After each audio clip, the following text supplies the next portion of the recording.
For over 5 long years, the Syrian people have endured one of the most savage and brutal conflicts of the 21st century.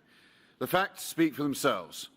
Over 250,000 people killed, well over 1 million injured, 6.5 million people displaced within Syria, in addition to the 500,000 Palestinian refugees, almost 4.6 million refugees outside Syria, and much of the remaining population, some 13.5 million people, are in dire need of humanitarian assistance. And amidst this carnage, the warring parties display a complete disregard for international humanitarian and human rights law. This vicious cycle of death and destruction risks being seen as the new normal in Syria. But death, suffering, wanton destruction and disregard for the law should never be seen as normal. Every time we think we've reached the nadir of human suffering in this crisis, it continues to sink deeper and deeper before our eyes. The recent pictures of emaciated, starving children in the besieged town of Madaya shocked the collective conscience of the world. And sadly, the situation in Madaya is only the tip of the iceberg. Over 486,000 people are trapped in besieged areas in Syria. The continued use of siege and starvation as a weapon of war is reprehensible, and it represents a grave violation of international humanitarian law. It must stop immediately. And yes, Ruba, one day the people responsible for these acts will be held to account. So we call on all influential governments here in this room to do more to persuade warring parties to fulfil their basic legal obligations. And despite the enormous dangers in Syria, the UN and its partners continue to provide life-saving assistance. Each month, they deliver food to an average of 6 million people.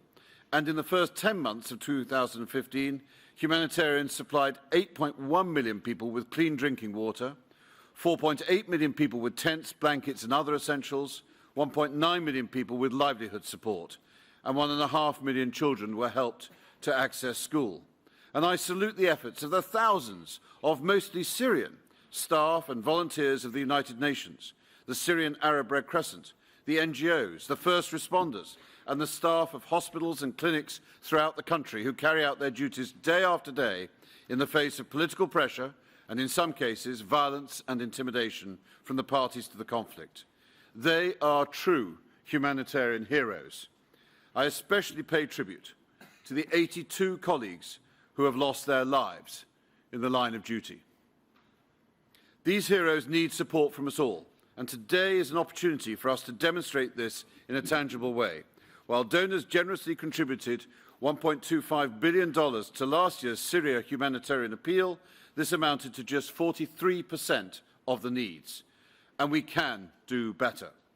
This year, we are again launching 2 separate response plans: the 2016 Syria Humanitarian Response Plan, which calls for nearly $3.2 billion for humanitarian support inside Syria, and the Regional Refugee and Resilience Plan, which calls for $4.5 billion for humanitarian response, resilience and stabilisation in neighbouring countries.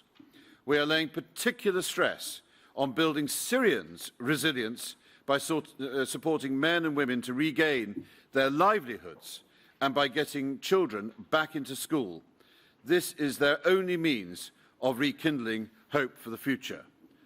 So putting Syrian people front and centre, and to put these plans into practice, we must today commit to raising this significant new funding and back up those commitments with prompt dispersals.